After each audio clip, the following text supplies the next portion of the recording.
He toils and toils, tireless as the clockwork mechanisms he creates. And what terrible things he creates. Still he works. On what, you might wonder? This is the Toymaker. He doesn't hear me. His work consumes him. You'd think he'd learn to pay attention after some unfortunate workplace accidents, but no. What I don't like is his personal projects. So let's waste all that hard work of his.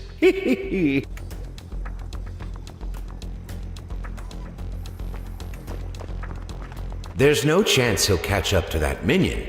If only he had legs, not arms, in that backpack. Here's the lowdown. I gave the Toymaker some of my mojo.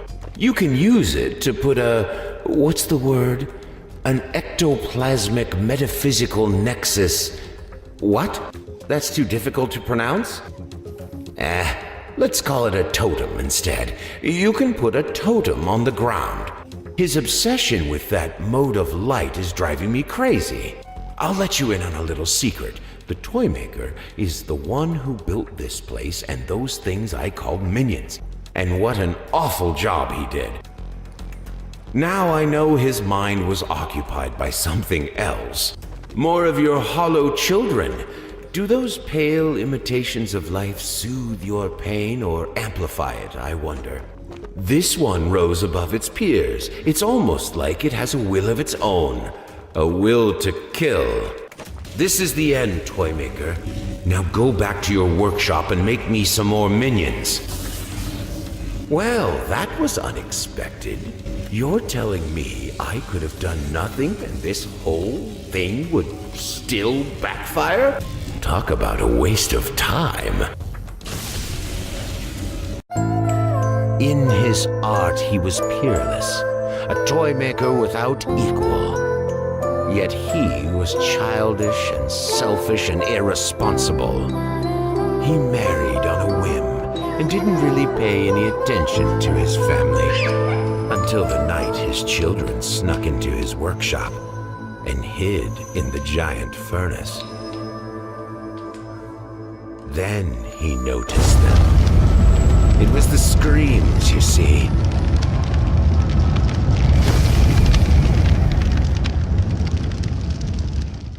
Toymaker, when you're done crying and moping about your failed attempt to bring your child back to life, please get back to the matters at hand. Dying. Minions, please enable him. You remember those guys, don't you? The weakest of the bunch? But you made a lot of them. Why does he persist? He must know by now there is no way he can bring his child back. Maybe he finally lost it. Why lash out at me? Did I leave the furnace open? No. Did I push your child into it? No. Did I tell you I would help you bring her back? Sorta. I never told you to make mannequins. If you want to graft a soul permanently, you need to graft it to a human being. Like this girl, for example. This changes nothing, Toymaker. I am eternal. This place a mere illusion you created for me. Ephemeral, like your miserable life. In the end, you will have what you wished for. Who says I don't keep my promises? Go ahead, do the deed. He saw now that he was a fool, trying to recreate what he lost. Yet in the process, he created more misery, more death. Childish and selfish and irresponsible.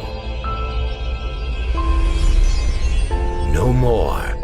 He couldn't bring them back, but he could give their deaths meaning.